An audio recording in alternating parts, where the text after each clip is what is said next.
Chapter 25. Purchasing Power. Siberian Smash. Goddess strikes down Russian Azkaban.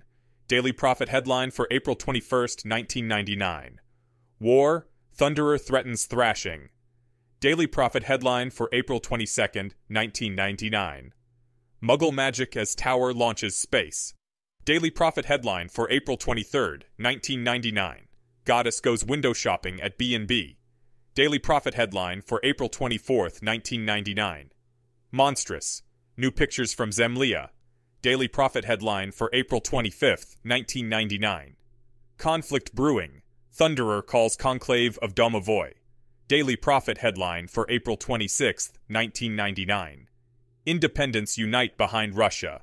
Daily Prophet headline for April 27th, 1999. Department of Magical Law Enforcement, Ministry of Magic, April 28th, 1999. No. Said Hortense Hood, frowning. You really can't be in there, sorry. She didn't sound sorry. She sounded like a long-serving Auror whose career had been in a nasty slump for years, and who blamed the goddess for that, and who was enjoying the opportunity to get some revenge, even if it was in the most petty way imaginable. Hermione didn't allow herself to sigh, and kept a pleasant smile on her face. She'd been planning on sitting at the table across from some of the people they'd taken in last week's raid. She'd even dressed for the occasion, a soft-looking old robe, homely and brown, that helped turn her aura of innocence into the maternal and welcoming look of a confidant. But Hood was in charge of the investigation, and Hood was saying no. Harry forced vote after vote on the Wizengamot, and argued and pleaded and bribed to try to get a majority on his side. We were within 3 votes of closing that hellhole, and everyone knew which way it was going. You volunteered there anyway. You were commander, in exchange for quadruple the typical salary for an executive Auror. You and all the rest of them should have been sacked. Hermione shook her head, putting a slight rueful twist on her smile. There will be no satisfaction for you on this from me, not even the slightest bit. You volunteered to torture people for money. Mild disappointment, nothing more, as she crossed her arms and looked at the powerfully built woman before her. The middle-aged Auror's hair was a storm of black frizz, forced back into a tight bun, and she had a pleased light in her dark-lashed eyes. You're in charge, of course, Auror Hood. I suppose it is slightly unusual, but I've done it many times before. And I was there when the raid took place, with some of the beat Aurors and some of those stationed at the tower. And of course I went to school for a year with Margaret and know her sister. It might help is all. Hermione said. Light, nice, and non-confrontational. We're not fighting, we're friends. I just want to help la-de-da. Yes, and what exactly was your role there? In what capacity are you going around capturing full-blooded wizards and witches like they were stray Neasels? Asked Hood coolly. Maybe that's something we should talk about. What do you think? The stupidity on display was frustrating, and Hermione frankly couldn't understand it. How did you rise to Auror executive level, even if you never found another command position anywhere after the demise of Azkaban, with this level of situational blindness? Auror admission standards were notoriously high. They'd been relaxed during the increase of the Force in the past few years, of course, but they were still supposed to keep out anyone who acted like a child. And anyway, Hood had been an Auror for decades. Hermione knew other immature-seeming Aurors, like that one with great expectations and little sense that she'd met at the tower. No screening or training program was perfect after all. But didn't Hood know, couldn't she have figured out, that it wasn't a smart idea to taunt the prison-smashing, Dementor-destroying world leader who had a private militia, whom the chief Auror had been pestering for a date, and who was best friends with the most powerful wizard on the planet? On the other hand, thought Hermione, if she had been the smart sort, she wouldn't have been in command of Azkaban to begin with, once the wind started to blow the other way. I hope you like being a beat Auror, Hortense, because I don't think a promotion will be coming your way for a while. And why? Just pettiness. You'd think the example of Umbridge would have taught people that you don't have to stay stuck to your mistakes. You can change your mind. Should Hermione just swallow her pride and give Hood a victory? It might end the grudge, or at least blunt it. And if there was a next time, that might help. No one was around, and it cost Hermione nothing. No, She's not going to ever forget that I ended her career, or decide that the blame is her own. And she'd enjoy it too much if I begged her not to raise a fuss. It'd probably encourage more of this. Frustrating. Why don't you know that I care about you and want to help you too, Madam Hood? A beat had passed, and the question hung in the air. Hermione just kept smiling pleasantly and shrugged in answer. Just like rolling your shoulder away from a punch. There was no gift of impact. Hood said nothing, waiting expectantly for an answer, trying to use the awkward silence against Hermione. Eventually, she broke the tension, saying in a brittle tone, Well, I suppose we'll have to see if anything comes of that. But you'll not be going in on the interrogations. All right. Hermione said brightly. The Auror tried to stare her down for a moment longer, then, satisfied she'd made her point, Hood opened the door to the antechamber of TT1, Thief-Taker Room Number 1, what a muggle might call an interrogation or interview room, and disappeared inside, closing the door sharply behind herself. Well, we're in the DMLE already. It'll be easy to report that someone's career was just murdered, she thought, glancing down the corridor to where a trio of office workers were pretending to be obliviously sipping tea. Way too many people will hear about this and try to curry favor by going after my enemy. Hermione shook her head, ruefully. She'd need to try harder to reach people like that. She knew that some people prided themselves on their enemies. Godric Gryffindor himself had claimed that, "The tally of mine virtue shall be the list of my foes." Harry had repeated it on occasion, approvingly. But that was wrong, truly, and Hermione thought that some of the bullies of Hogwarts had been influenced by that false sentiment. It was important to fight evil, yes, and defeat it. But it was far, far better to take evil by the hand, listen to its point of view, patiently and kindly discuss things, and finally walk away, hand in hand. Hood wasn't her enemy, she was just a friend, waiting to be made. I wonder if there's anything I can do for her that wouldn't be seen as an insult or bribe. I'd better put Susie on it. She's good at that. Or Esther. Not her, Hermione remembered. Esther and Char are in Godric's Hollow, getting their new place set up. She'd almost forgotten. How strange it was to imagine a world without Esther by her side. Hermione had almost given up hope that her return could ever really heal. Maybe some of them never would. Hiyori seemed to become more grim every year, not less. But there was hope again. Happy thoughts, Ms. Granger? You look far away in some wonderful place, came a familiar American voice. Counselor Higg, said Hermione, turning around and smiling. Reg Higg was walking down the corridor towards her, stepping around the office workers. Two of them weren't very circumspect in eyeing his plum nose or deep-set eyes as the squat wizard passed. The third muttered something to them, probably along the lines of, "Oi, stop your staring, that bloke is just about in charge of America." They averted their gazes and spied somewhat more discreetly. How are you, my dear? We have missed you in Tidewater. You and your returned, kicking indoors and righting wrongs. But the papers tell me you've taken that performance on tour here and in Russia. She offered him her hand, still grinning, and he bent slightly to plant a firm kiss on the back of it.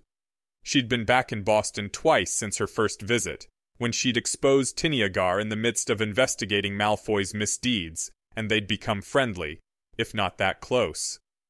Would you have lunch with me, if you have time? There's a cafeteria here, right? Yes, there's a canteen for ministry staff, but let's go to Siegfried's instead, said Hermione. You will enjoy it rather more, I promise. Unless you need to be here for a meeting. Hint, hint, why are you here? If you don't mind me bringing along a friend, that will be my sincere pleasure, Miss Granger, said Hag. I have just been here to chat with a few friends. Something to do with you, actually.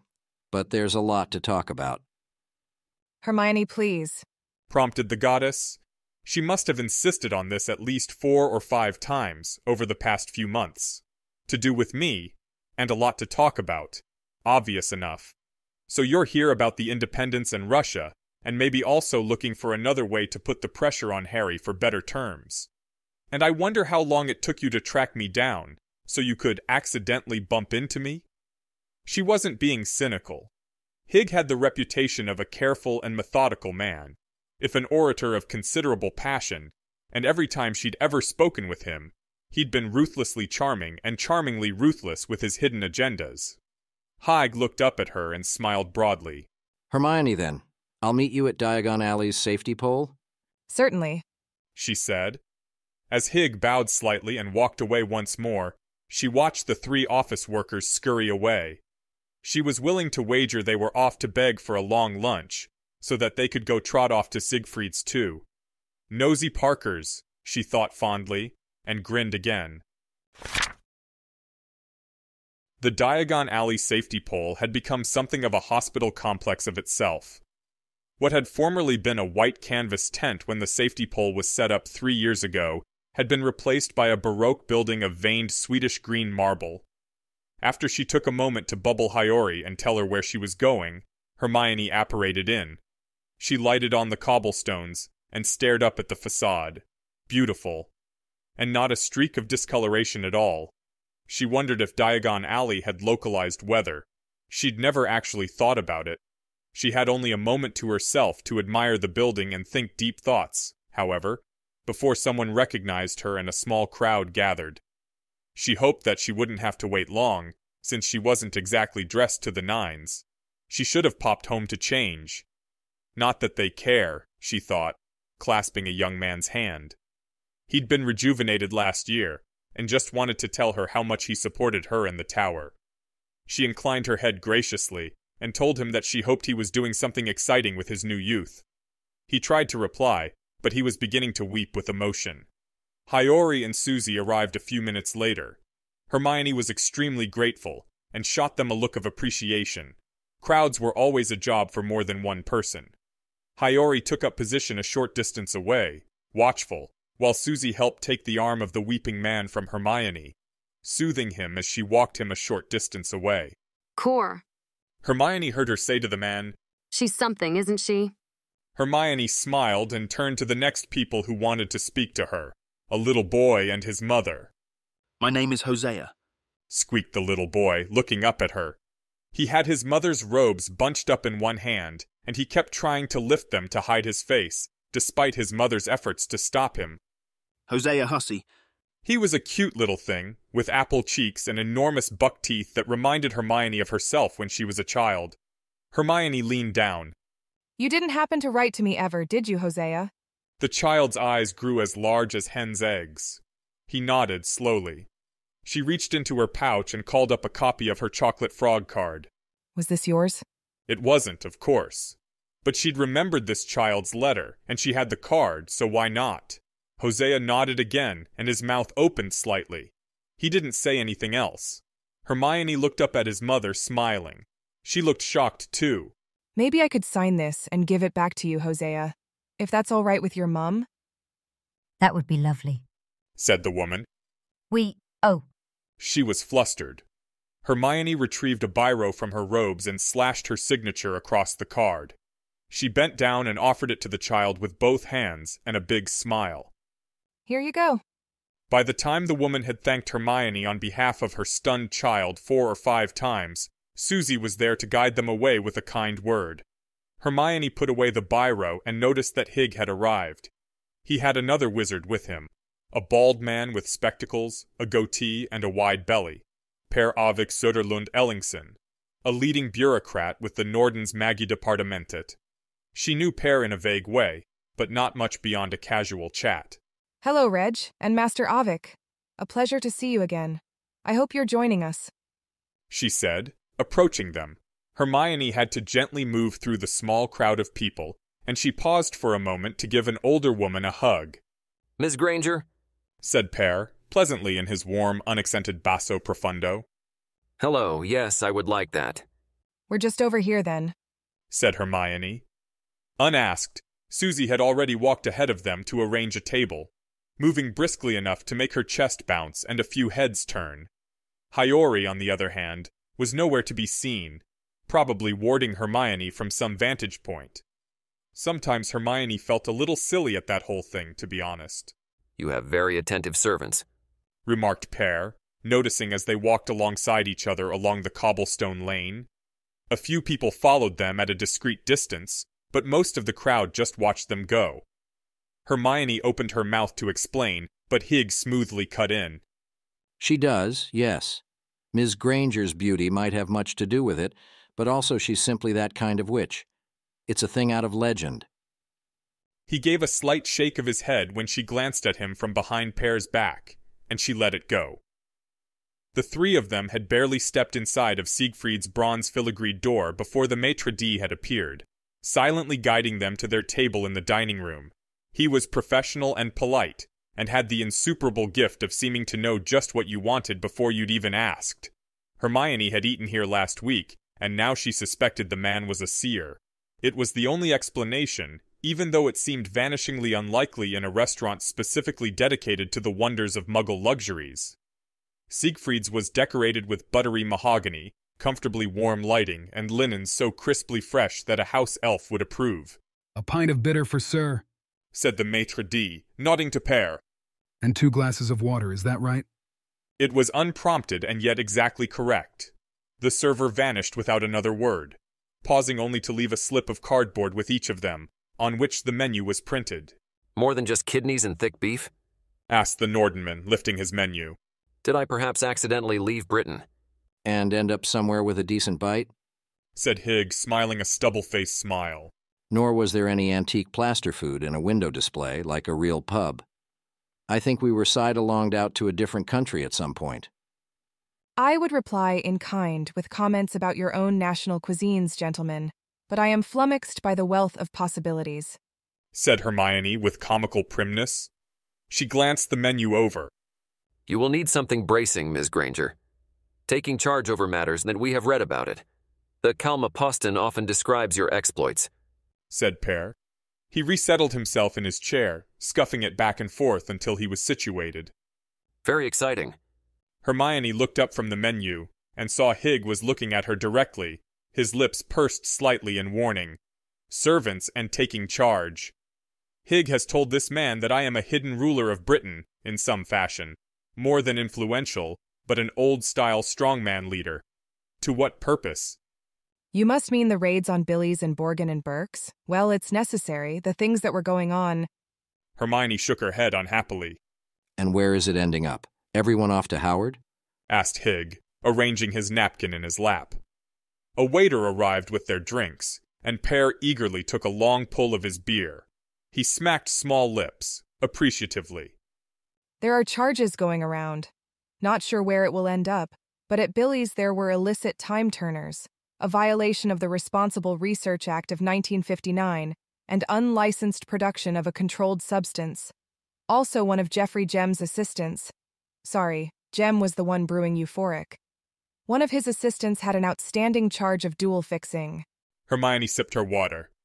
And we found out other things as well. Such as Gregor Nimue's treachery. I wonder if it would be unethical to begin planting everlasting ears on more people. There's no legal mechanism for that, but no law against it either, in the feudal-style policing of magical Britain. No, definitely wrong. They hadn't managed to uncover much new or find any ongoing crimes in the more uneventful raid at Borgin and Burke's. The Prophet had needed to run a picture of the broken picture window out front in order to hype up the affair, even though the window had been broken earlier that day by an unidentified vandal. This is what I say, said Pear, nodding approvingly. Yes, sorry, Ms. Granger, but in the Norden there is discussion about treaties these days. Our neighbor Russia is independent and we have close ties with them. Their leaders are all Durmstrangen, you see. Hogwarts of the North, yes? And the thing that keeps you advocating for us is that you think there's strength here. That's what you value, more than the safety poles in Lübeck, Kanalenmark, Slottet, and Reykjavik. She understood what Higg had been doing earlier. Clever man. Okay, let's sell it. Russia will soon learn their folly, said Hermione in a harsh tone. She paused and put one hand to her chest delicately and smiled again. I hope they will see the error of joining an international group that exists for the sole purpose of perpetuating infirmity and death. Oh my goodness, what a slip! Fear the great rage that dwells within the angry goddess. Higg smiled broadly, and his dark eyes were bright with appreciation. The Council is almost to the point of agreement, I must say. I believe that we will recommend adoption of the Treaty for Health and Life very soon, in fact, if we can sort out a few last disagreements. Well, that was direct. Show me your value, then name your price. And by having this discussion in front of Pear, you also emphasize that I'm a power.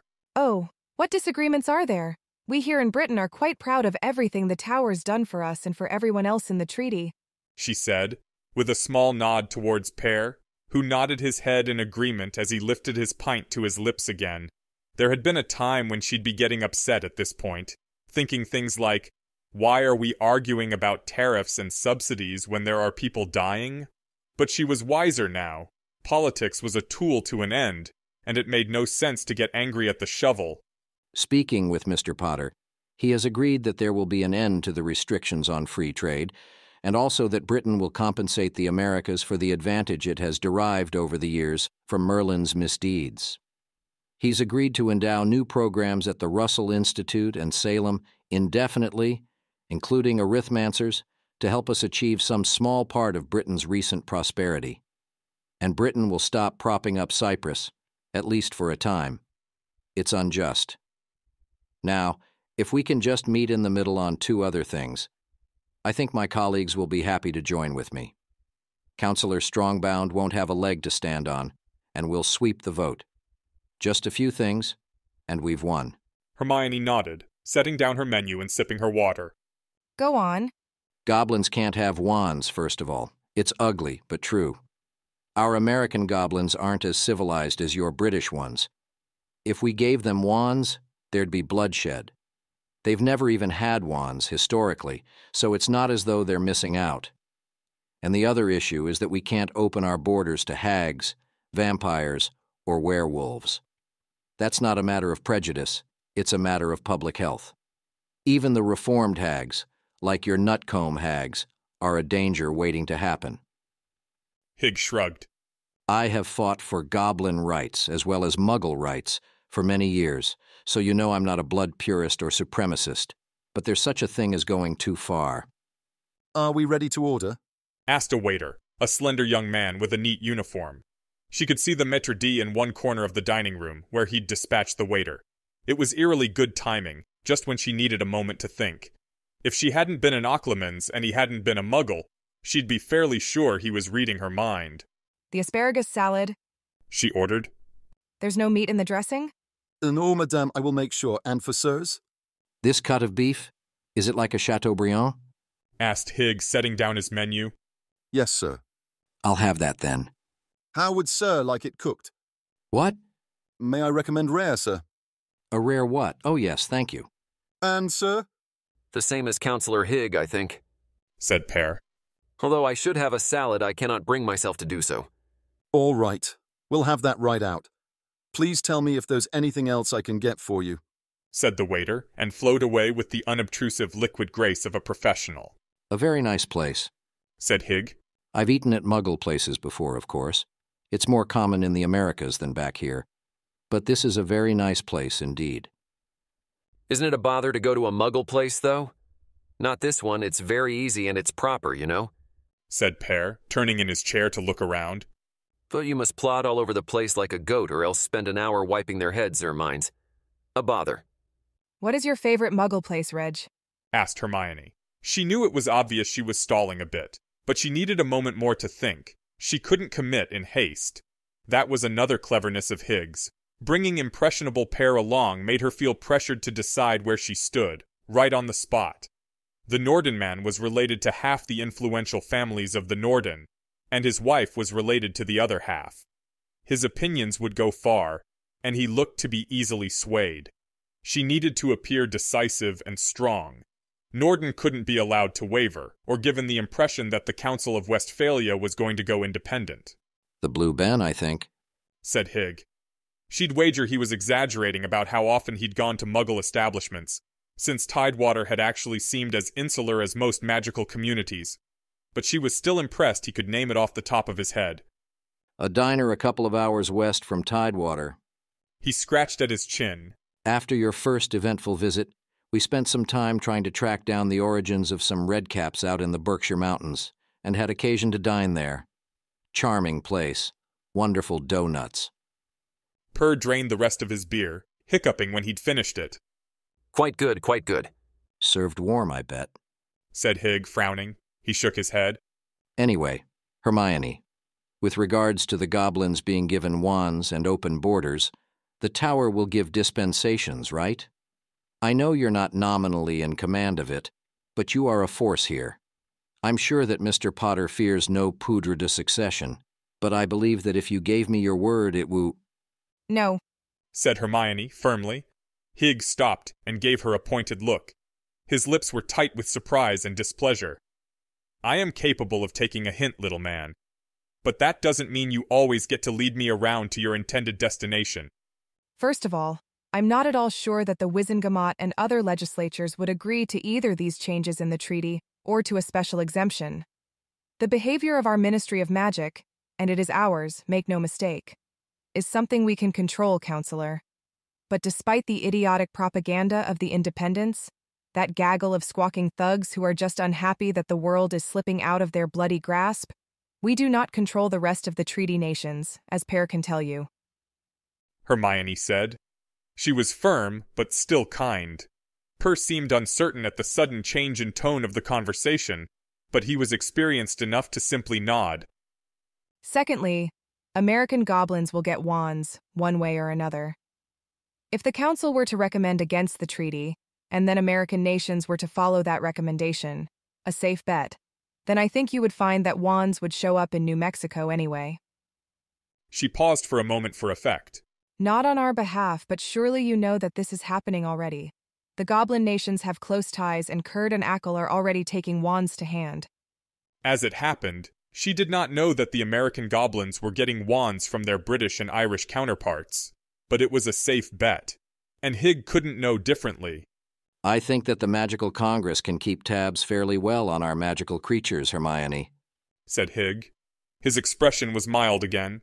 And all of the British tariff enforcement officials will soon have time on their hands. They would be able to keep an eye on your goblins. But they won't, assured Hermione, again with firmness. I'm sorry, Reg. I believe the terms are more than generous already. The most we can do is increase the research stipend. Always leave a way for the opponent to achieve a small victory, so long as they know it's a victory you grant them. Draco had said that, quoting his father. Good political advice. The stipend should already be increased anyway, since it's so drastically insufficient, said Hig, clasping his hands in front of him on the table. If we must swallow the world's hags and vampires at their pleasure, the money should be triple the current value, and pegged to the cost of wheat. We'll increase it by 25%, but we're not going to increase it every year to keep up with inflation, and especially not when the measurement of inflation is a good with a sale price that could be manipulated. Per watched the exchange, mouth open. If you won't even raise it to an equitable level, and it will be reduced to a pittance in my lifetime, then it becomes an insult, not a gift, said Hig, shaking his head. Double and two score would be possible, I suppose, and we could use a basket of wholesale good prices as a measurement of inflation. He pronounced the last word as though it were amusing. She knew that he read Muggle news, but maybe he'd never grasped the finer points of finance. It was funny how much of an advantage reading the Financial Times gave one. 50%, and you can work out the terms of a price index with the tower. Done, said Hig with some satisfaction. Your lunch, sirs and madame, said the waiter. He lowered his tray and began setting plates before them. Thank you, said Hermione. I'm famished. She met Hig's eye and smiled. 3 pints of bitter as well, I think, said Hig, smiling back. We must drink to an agreement. But even as he spoke, the maître d' was stepping up behind the waiter. He set the 3 drinks down on the table. Cheers, said Per. He was red-faced and seemed altogether more anxious about what he'd just witnessed than the 2 principals had been. Cheers. Cheers, said Hermione and Hig. They clinked their glasses. Hermione apparated directly back to the ministry. She still needed to pick up her mail from her PA, and she wanted to find out if there had been any results from interrogations in the past couple of hours, even if she would have to ask someone other than the troublesome Hortense Hood. But she had barely walked into the high-ceilinged lobby before she saw Hood herself. The Auror was obviously waiting for her, and she approached with a brisk step. Hood's wand was in her hand, and she had a tense and sharp look on her face. Hermione glanced down at it, then looked back up. Wand out? Ms. Granger, you'll need to come with me, said Hood. She spoke commandingly, but a touch too loudly. Nervous. Trying to goad me into overreaction, but probably aware that I could break her arm and put her through the wall. She's heard the stories. Azkaban, Lockhart, Macadam, Gorima, and now Siberia, although the Prophet's making rather more out of that than they should, considering there wasn't even a fight. 3 people rescued, and 6 Dementors destroyed. No casualties. But the media had been making it out to be a full-scale war with Russia, hyping up the conflict. Harry's doing, although she couldn't imagine why he wanted more tension with them. So what did Hood want? Certainly, Auror Hood, she answered. A trap. She's certainly in Malfoy's target demographics. He collects the bigoted, the aggrieved, and the libertarian. And Hood has a grudge. No. I think that game's fairly blown, and Draco must know it. No point in trying to trap me. Maybe the 3? Heck, Hood could be one of the 3, if they even really exist, and it wasn't some ruse of Tiniagar's. Even if it was a trap, it had to be admitted that the Auror posed only a small threat. Really, Hermione should be so lucky. An attempt to trap or assassinate her would be one of the best ways to get new information, and it was likely to backfire. Who knows how many people were swayed over to their side by the attempting bombing in Diagon Alley? Hermione turned slightly to Hiyori and Susie, who had accompanied her. They'll be coming with me, she said to Hood.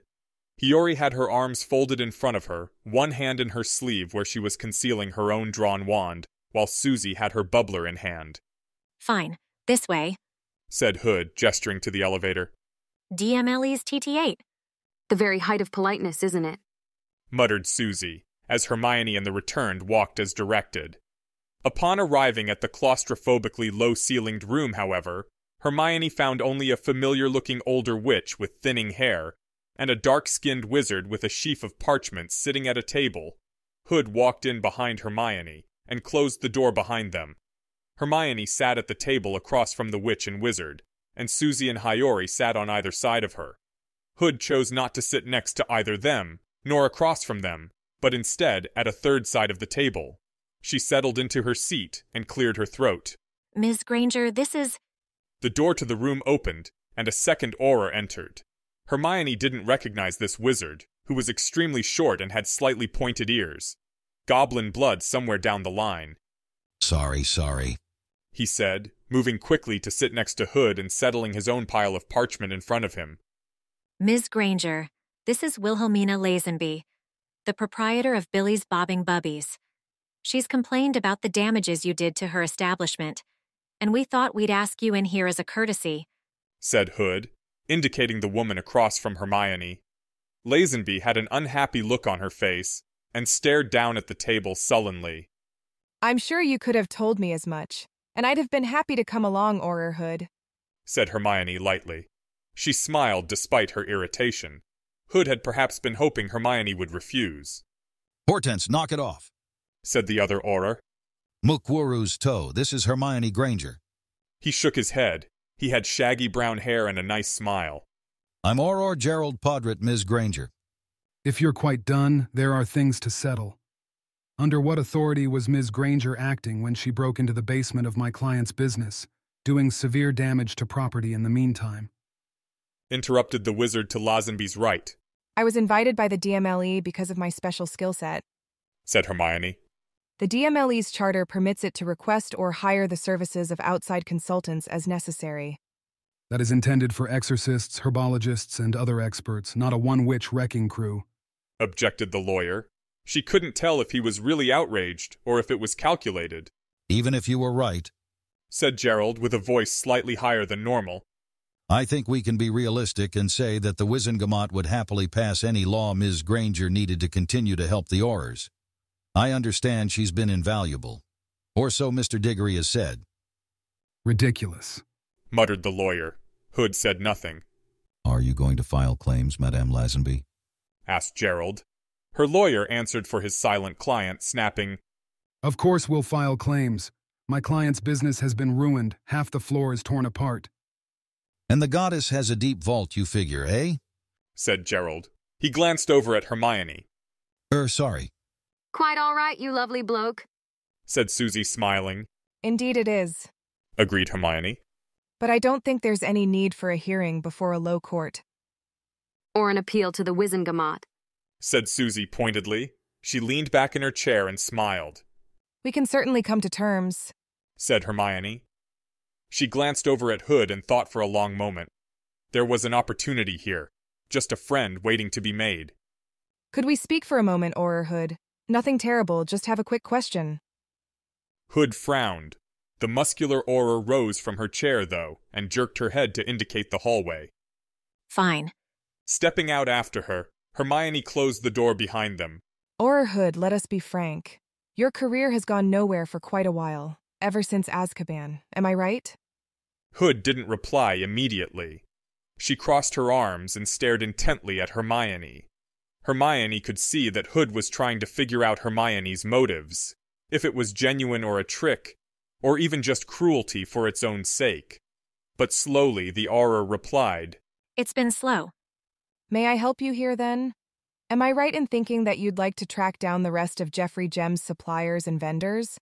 I know the DMLE made good inroads into that euphoric ring last month, but I bet you didn't get half of the crooks, and you know it. Hood raised an eyebrow. Crooks? We got a good many of them, don't worry, and the rest will follow. If I give you a way to track down most of the people who have been supplying and selling those phials of potion, will that help you? Asked Hermione. The response was measured again, but less hostile. We've already tried the substantiation charm on his ingredients and got little we could use. I have a special muggle method, said Hermione, smiling genuinely now. Don't roll your eyes, it'll work. You do that, and we roll up the rest of that ring, said Hood, considering. Why? You have friends enough, and there's no favor I could do you that would matter. Auror Hood, believe me when I say that what matters most to me is doing the right thing. I know that sounds, well, phony or hackneyed or something. Hermione shrugged. But it's true. When you had a magical unicorn aura of innocence, you could get away with a lot of naive sentiments. All right, said Hood carefully. She cocked her head to the side, uncertain. Then let me tell you about something called fingerprints, said Hermione. And we can call in another expert to help you and the DMLE out. Note: yes, I know that Novaya Zemlya is not in Siberia. Sloppy reporting, really.